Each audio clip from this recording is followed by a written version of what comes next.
Hey everybody, this is the Sliders Review, and I'm here today to talk to you about John Wick 3 Parabellum. Holy crap! I have never seen an action movie like this before. It had me like this. Plain and simple as that.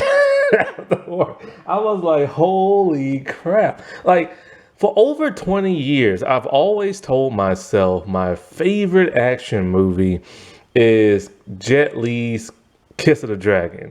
But that is now number two, and this is now number one. Holy crap. I can't believe it took me this long just to watch these movies. They are so good, this whole neo-noir type like style. Because I've never really been into those type of movies before. But it's still insane how these movies deal with a star-studded cast, a very simple plot, barely no backstory, and yet they do so well. Because normally that's like spells a disaster movie, you know? But somehow it defeated that formula. Because it's kind of like, I really honestly don't care about the backstory of none of these characters and stuff. I really don't. Because it's like, I don't need it. I just need to see cool action. And one of the great things about these movie series, because there's about to be 5 now, the fourth one's about to come out this year, and also the fifth one's about to come out this year. The fifth one is actually a spin-off from like the third movie. We see a ballerina, doing her thing for that one lady, and they are supposed to make a movie based off of her. But she's being recast because the person who played her in the third movie is an actual ballerina, and of course, she can't act. So they have to get an actual actress and stuff. And so Keanu, Ian, I think Machine or whatever his name is, and Angelica Houston is supposed to reprise their roles.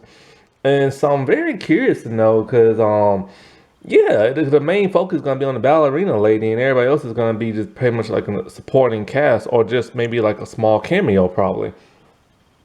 But there are like 5 movies in this entire installment, and I think the thing that these movies resonate with is that like I love comic book movies. That's pretty much all I've been watching for the last couple of years.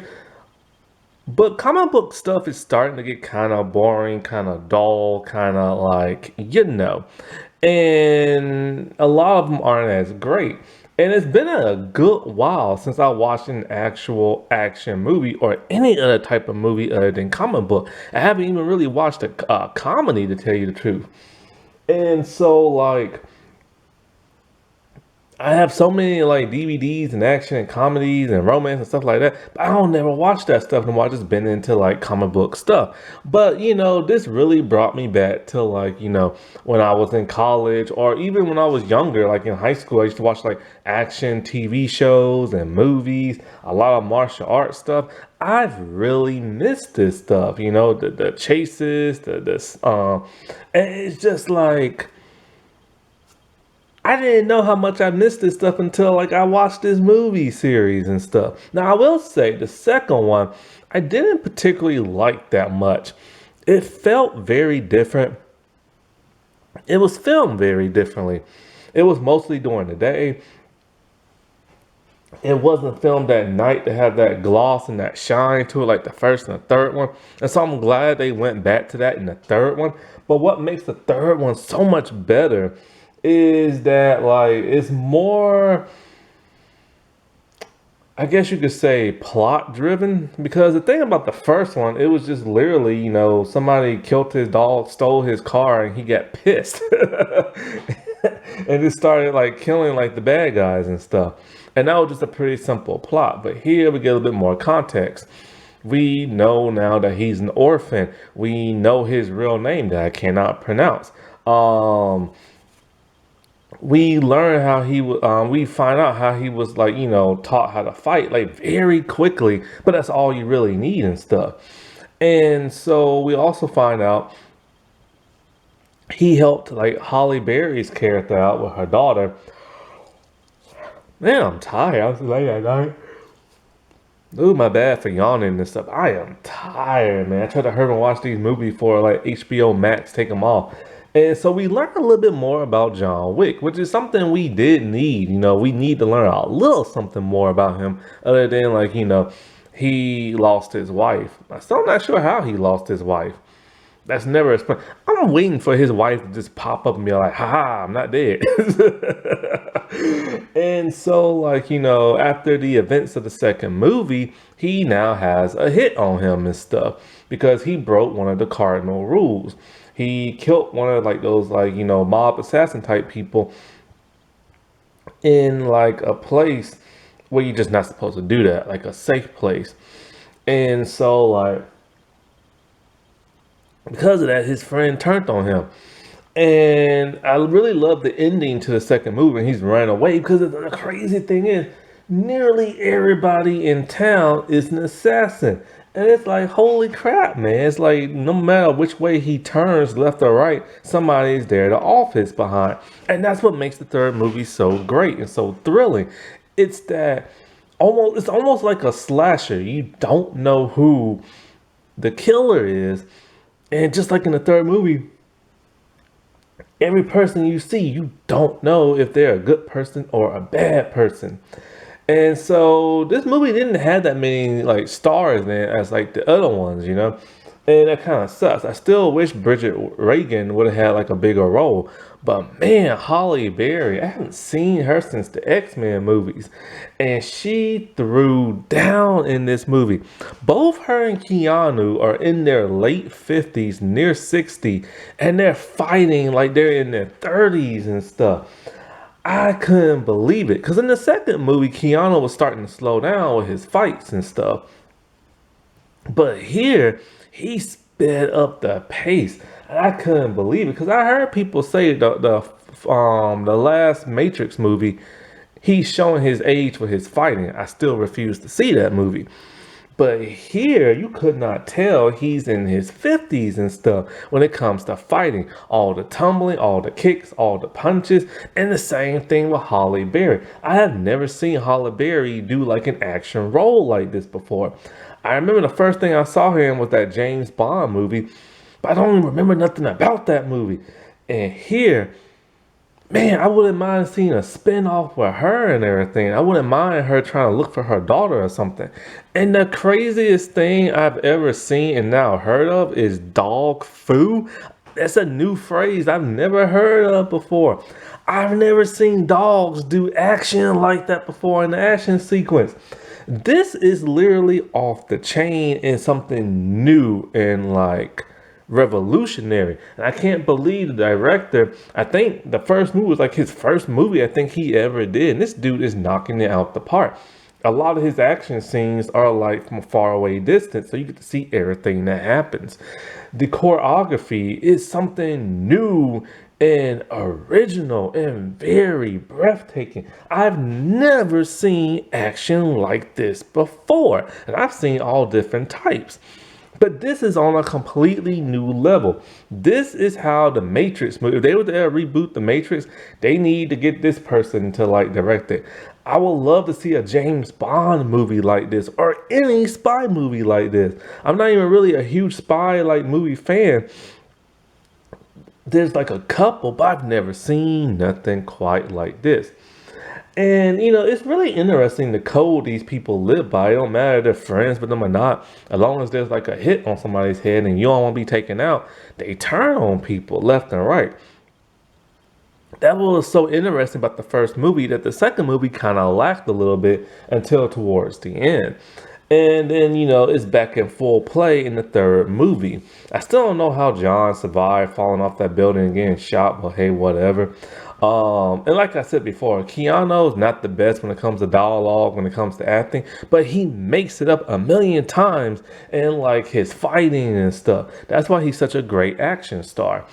And like, it was cool seeing like Lawrence Fishburne and what's his name, Keanu back in the movie again. When I saw Lawrence in Blackish, I never found him funny. I always felt it forced. Here, I feel the full effect of his comedy.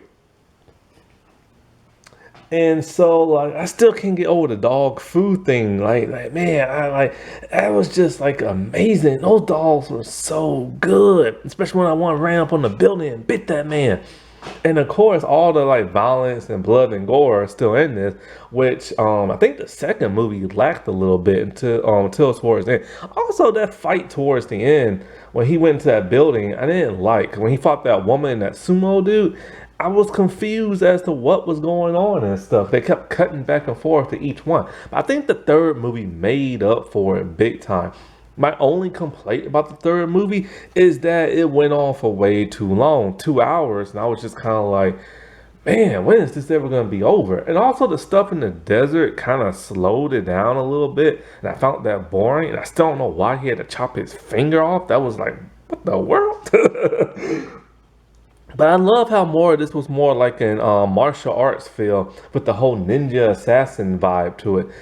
Man, they can move like extremely fast. I'm like, what's going on? I have to like rewind it just to figure out what's going on. And it was cool seeing that Top Chef host dude there. 'Cause I remember he used to be in action movies back in the day, but then I think he stopped.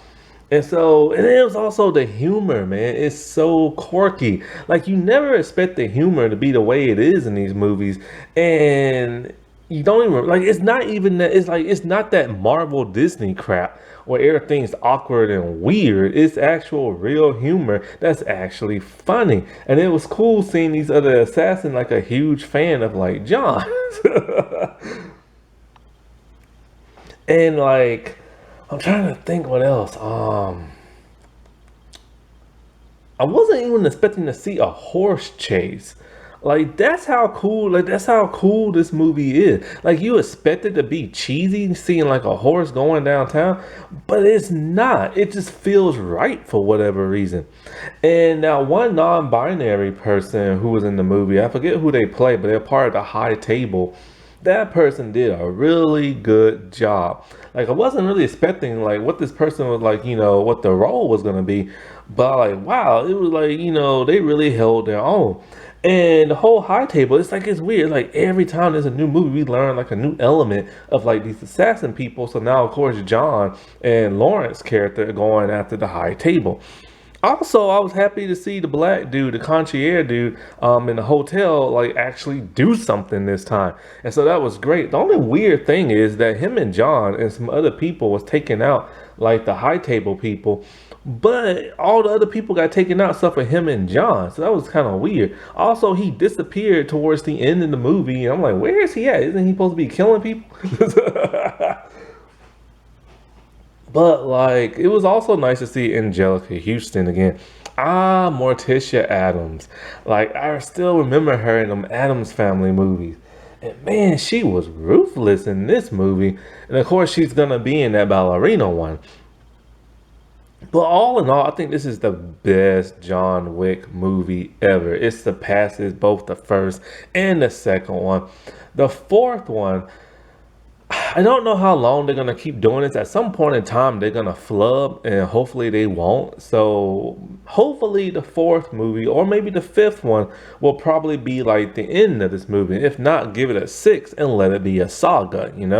Because at some point they're gonna run stale and they're gonna slip up. But hopefully they don't. And now I see why everybody's so like crazy over these movies and stuff. But basically, with this movie, like I said before, he has a hit on him and he's having to run and can't nobody help him out. So he has to get out like the country. So that ballerina lady, the instructor lady, since those two have ties, she sends him out the country. He finds that Holly Berry's character, and then they go looking for this one dude. I still don't know his real purpose and stuff. But basically, John is now back out of retirement and he's going to get revenge on the people that are coming after him. Well, it's mostly just like, these Asian like cooks and stuff. but but they're secretly like assassins. And so there's like a huge hotel fight because the dude doesn't want to give up his hotel and his power. And then Lawrence, he helped John out in the second movie, so he has to be punished along with the ballerina lady. And I thought Lawrence's character was dead at first, but no. So he's pissed and he wants revenge, and he has to live in the sewer so he can like stay out of like harm's way and stuff. So it's just like I said before, the plots are simple, but it's a good thing because you don't want it overly too complex. Alrighty, well, I'll talk to y'all later. Bye.